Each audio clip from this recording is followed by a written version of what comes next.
খারাপ যে আমাকে কেউ পছন্দ করে না, কেউ আমাকে বিয়ের কথা বলে না। আমার কি বিয়ের সাথে হবে না? এই যে একটা শীত আইতেছে, এই শীতে কি আমার মন চায় না যে আমি আমার স্বামীর পাশে থাকি? আর কত খাতা গায়ে দিয়ে এইভাবে দিন। সম্মানিত দর্শক, আসসালামু আলাইকুম। জীবনের গল্প অনুষ্ঠানে আপনাদেরকে স্বাগত। আজ ক্যামেরার সামনে বসে আছে সেই মিষ্টি কিউট আপু, শুনবো তার জীবনের গল্প। আসসালামু আলাইকুম আপু। ওয়ালাইকুম আসসালাম। আসসালামু আলাইকুম। কেমন আছেন আপু? আলহামদুলিল্লাহ ভালো আছি, আপনি কেমন আছেন? আলহামদুলিল্লাহ। আপু তোমার নাম? আমার নাম হচ্ছে স্বাতী। স্বাতী। আচ্ছা, দেশের বাড়ি? দেশের বাড়ি হচ্ছে সিলেট। সিলেট না? জি। তো আচ্ছা, সিলেটের আপনি দেশের বাড়ি সিলেট, কিন্তু কথাবার্তা তো সিলেটের মতো হচ্ছে না, কারণটা কি? মানে আমি ঢাকা থাকি তো, ওই জন্যই আমার কথাবার্তা এরকম। ছোট থাকি ঢাকায়, শহর থাকি আমার বোনের বাসায়। ও, ছোট থেকে তুমি এখানে থাকো না? হ্যাঁ, হ্যাঁ। গ্রামে যাওয়া হয় না? না না। আচ্ছা আপু, জি। এই পড়াশোনা কি করেছো? হ্যাঁ, আমি পড়াশোনা করেছি। কতটুকু পর্যন্ত পড়ছো? বেশি না, 8 পর্যন্ত। 8 পর্যন্ত পড়াশোনা করেছো। আগে কি বিয়ে শাদী কি হয়েছিল আপু? না না, বিয়ে শাদী হয়নি। বিয়ে শাদী হয়নি না? আচ্ছা আপু, নামাজ পড়তে পারো? হ্যাঁ, নামাজ পড়তে পারি। নামাজ পড়তে পারি, কোরআন পড়তে পারি, মানে ইনশাআল্লাহ এসবের দিকে ঠিক আছে, পড়াশোনা করছি। আলহামদুলিল্লাহ। আসলে আপু অনেক দেখতে একটা হাসি খুশি মেয়ে।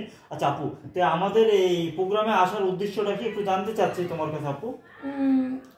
ভাইয়া, আমি দেখতে কি খারাপ? আমাকে কেউ পছন্দ করে না, আমার বিয়ে শাদী হচ্ছে না। তাই আপনাদের এখানে দেখলাম যে আপনারা নাকি বিয়ে শাদী দিয়ে দেন, তার জন্য আপনাদের এখানে আমার আশা হলো।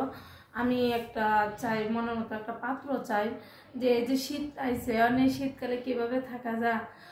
তো আমি এত সুন্দর, মানে আমাকে কি এতই খারাপ দেখা যায় যে আমার বিয়ে শাদী হচ্ছে না বা হবে না। এখন আপনাদের মাধ্যমে আসলাম, এখন আপনারা আমাকে একটা দেখে ভালো, মানে পোলা দেখে বিয়ে শাদী দিয়ে দেন। আচ্ছা আপু, বিয়ে শাদী আসলে এগুলো আল্লাহর হুকুম, আমি দিতে পারবো না। যদি আল্লাহ যদি কবুল না করে, আমি সারাদিনও আপনার এটা দিতে পারবো না। আচ্ছা আপু, যেহেতু তোমার বিয়ে হয় না, শাদী হয় না, তুমি গরিব ঘরের একটা সন্তান, কোনো ভাই প্রবাসে যদি থাকে, তার স্ত্রী আছে মারা গেছে, কিন্তু ওই ধরনের কোন তার বাচ্চা আছে একটা দুইটা, যেহেতু তুমি গরিব মানুষ, আসলে কি ওই ধরনের লোক বিয়ে শাদী করা? এটা হলো তো আরো আমার ভাগ্য, কেননা এরকম তো সবার ভাগ্য মিলে না। তো এরকম হলে আমার জন্য অনেক আমি খুশি, কেননা আমি একটা গরিব ঘরের মেয়ে। তার সন্তান থাকলে কি হয়েছে, তার বউ না থাকলে হয়েছে, যদি বউ মারা যা চলে যা, তাহলে আমি অবশ্যই রাজি আছি। আমি মানে অনেক খুশি। আচ্ছা আপু, তোমার আসলে বর্তমানে তুমি তোমার বোনের বাসা থাকতেছো, খাইতেছো, এটাই তো তোমার বাবা নাই, মাও নাই।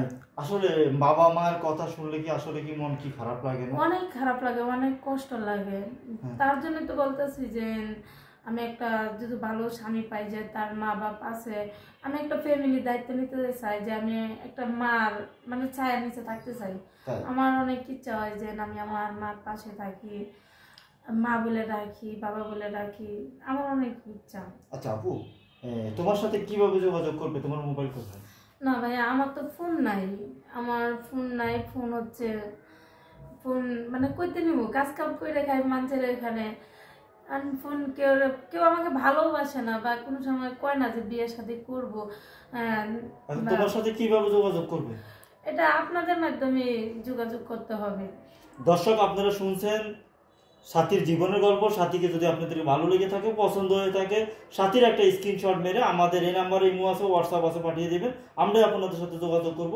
আপাতত সাথী আমাদের অফিসে আছে, যদি কোনো ভাই যোগাযোগ করতে চান, অবশ্যই তার স্ক্রিনশট মেরে তারপরে কল দেবেন, আমরা সাথীর সাথে যোগাযোগ করে দেব। ভালো থাকবেন, সুস্থ থাকবেন, আল্লাহ হাফেজ।